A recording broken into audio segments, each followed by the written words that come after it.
Hello everyone, our topic for this morning is about biaxial and triaxial deformation. So let's talk about Poisson's ratio first. Let us consider this figure. It is a steel rod that is loaded by a tensile load T along the x direction. And when a bar is subjected to a tensile loading, there is an increase in length of the bar in the direction of the applied load. So in this figure, we have a tensile load T along the x direction. So it is expected na yung edge along the x direction natin will elongate or expand. But there is also a decrease in the lateral dimension perpendicular to the load. So pag sinabi nating lateral, it is synonymous to sideward or sideways.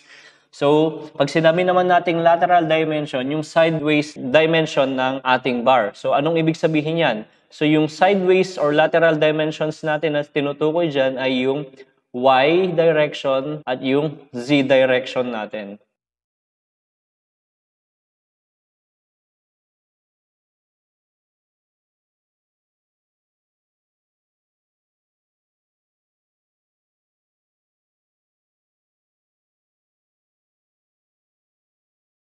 So ang sinasabi dyan, pagka nag-elongate yung side along x direction natin, there will be a contraction along the y edge natin at yung z edge natin.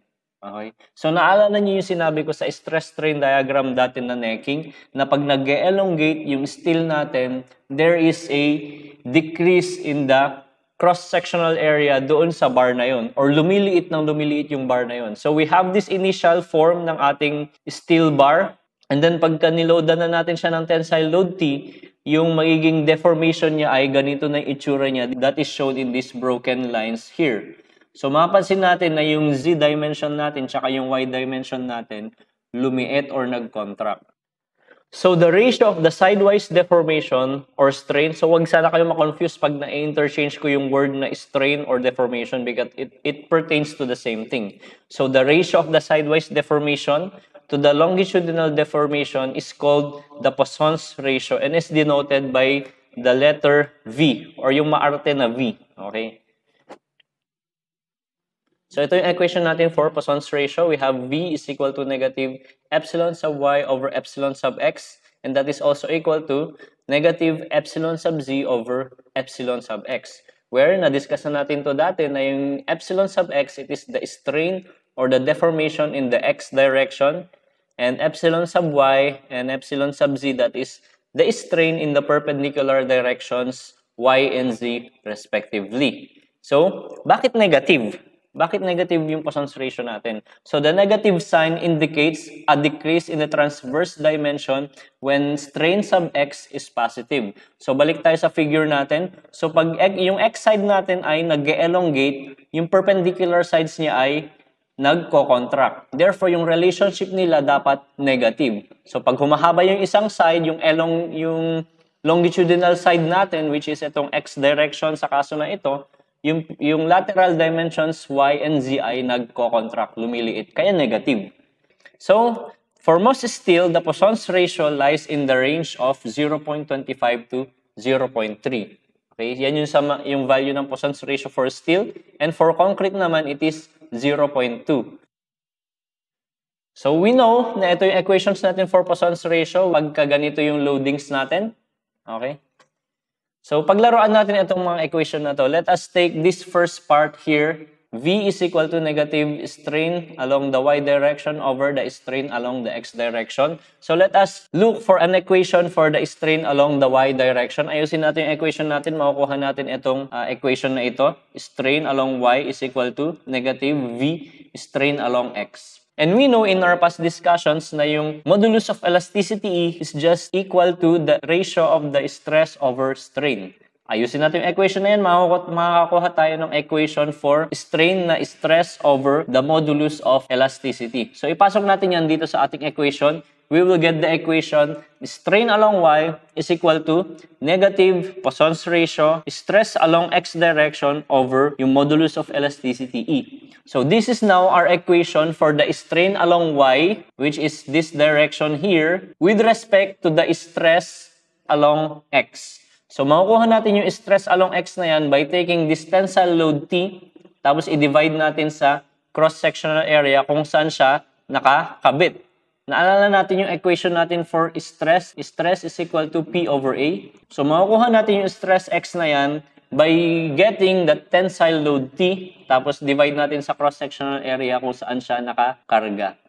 Okay? Ganun lang kunin yung stress na yan. So, na-consider na natin itong first part, negative E sub Y over epsilon sub X. Kunin naman natin itong negative epsilon sub Z over epsilon sub X. Okay? So, we now have this equation. Poisson's ratio is equal to negative strain sub Z over strain sub X.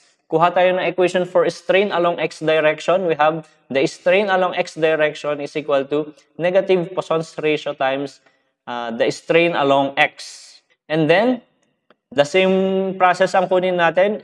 We know that the strain is equal to stress over the modulus of elasticity. Substitute natin yan dito sa ating equation. We have the strain along the Z direction is equal to the Poisson's ratio times stress along X direction over modulus of elasticity. So, this strain along Z direction, ito na yung contraction with respect to the force or the load along X direction. Okay? So, itong negative V stress over E, may encounter natin yan sa mga equations natin sa biaxial and triaxial deformations.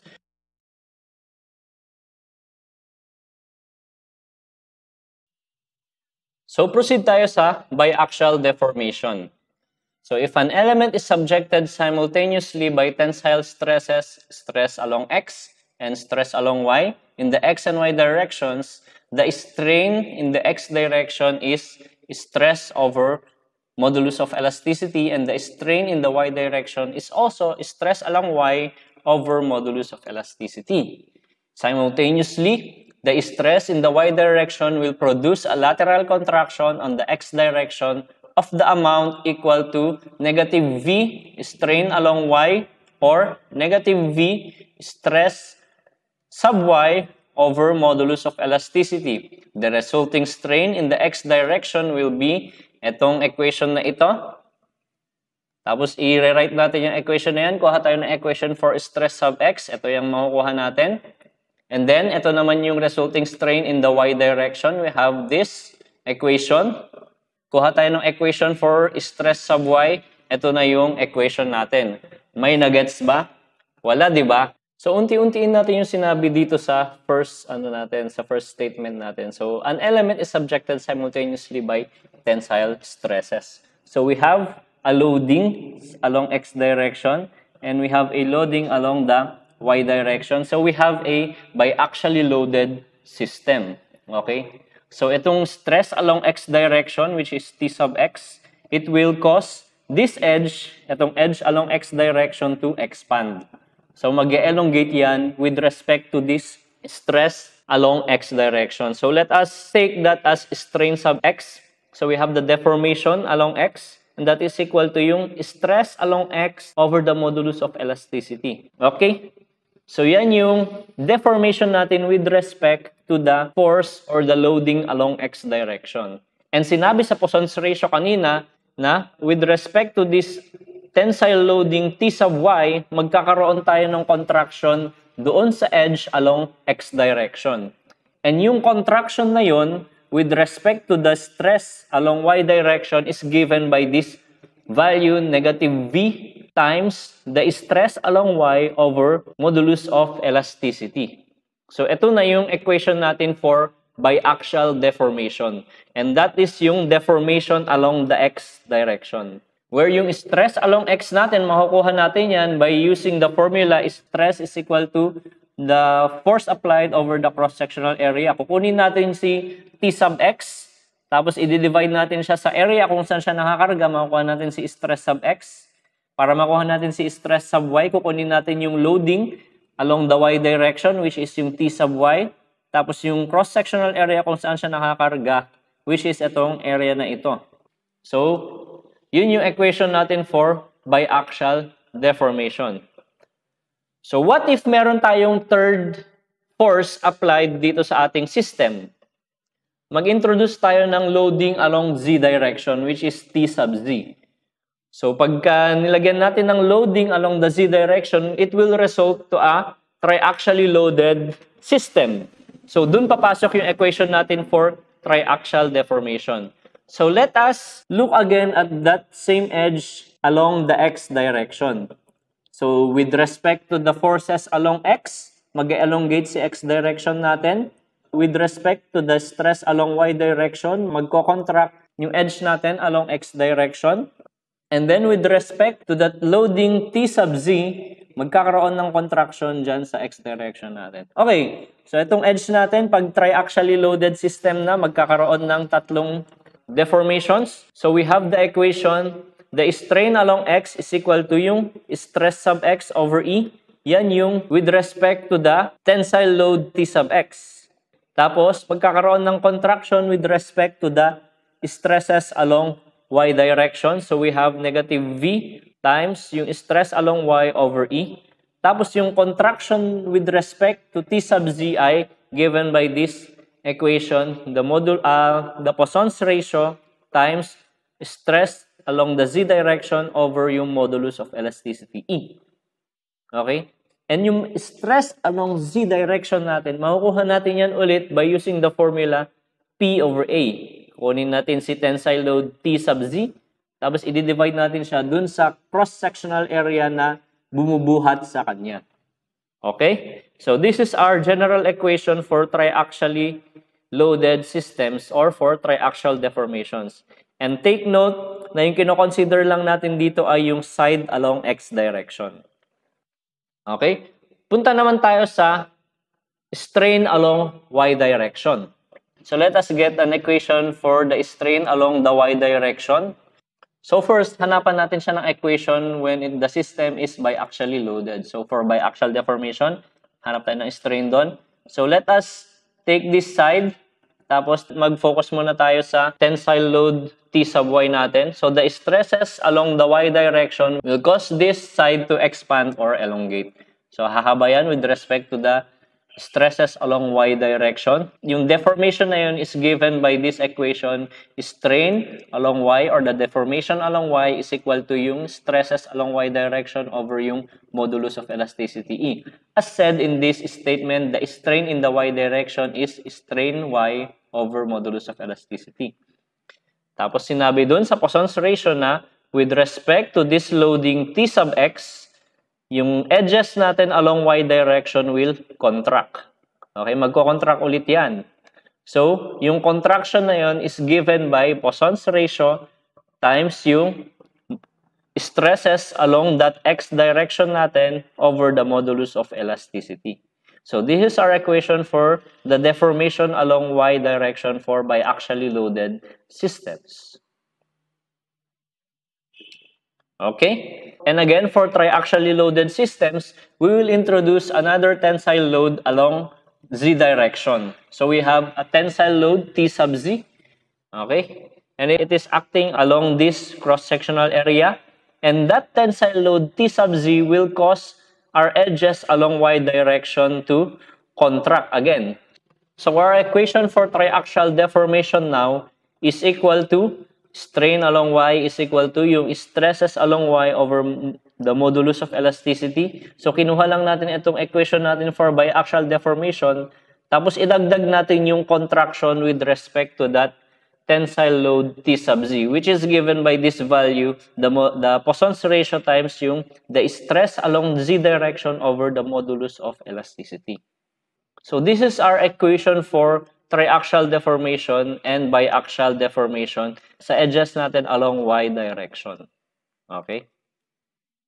So that is our discussion for biaxial deformation. And moreover, for triaxial deformation, if an element is subject simultaneously by three mutually perpendicular normal stresses, stress sub x, stress sub y, and stress sub z, which are accompanied by strains, strain sub x, strain sub y, and strain sub z, respectively. So, ito yung equations natin na nakuha kanina, di ba?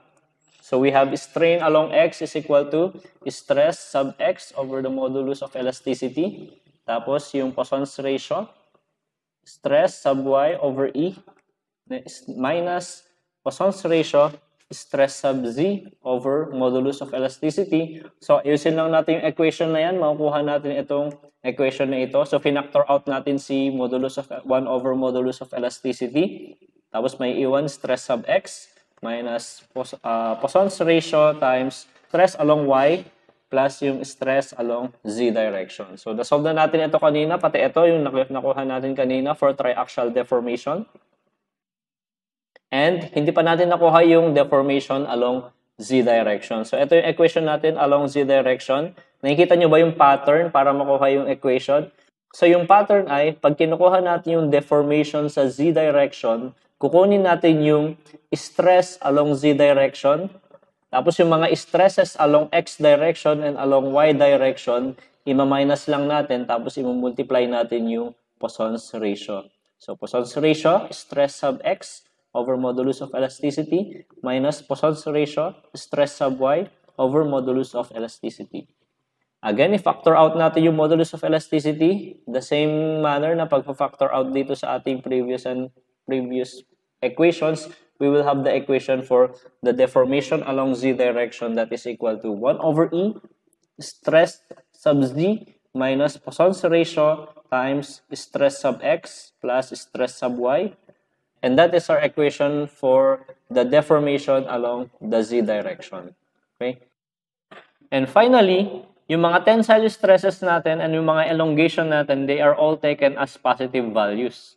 And pag compressive stresses naman at contraction, they are taken as negative. So pag compression, yung stress natin or yung force natin, dapat yung stresses natin dito, i-substitute natin dyan ay negative. So bakit importante ang sign convention dito? So balikan natin itong derivation for equation natin for biaxial deformation. Because itong equation natin for biaxial deformation, these are all formulated considering na yung loads natin ay tensile. So, pag compression kasi yung axial load natin along X direction, magko-contract yung edge natin along X direction. And Poisson's ratio suggests na pag nagkaroon ng contraction along X direction, yung lateral side natin, which is yung Y direction, ay magkakaroon ng elongation. So, pag contraction along X direction, magkakaroon ng elongation sa Y direction. So, pag compression yung load natin, yung stress natin, yung force natin ay negative. Pag negative yung force natin, yung stress natin ay magiging negative. At pag negative itong stress natin, magiging positive itong side natin. Which makes the equation right kasi nga elongation din dapat yon.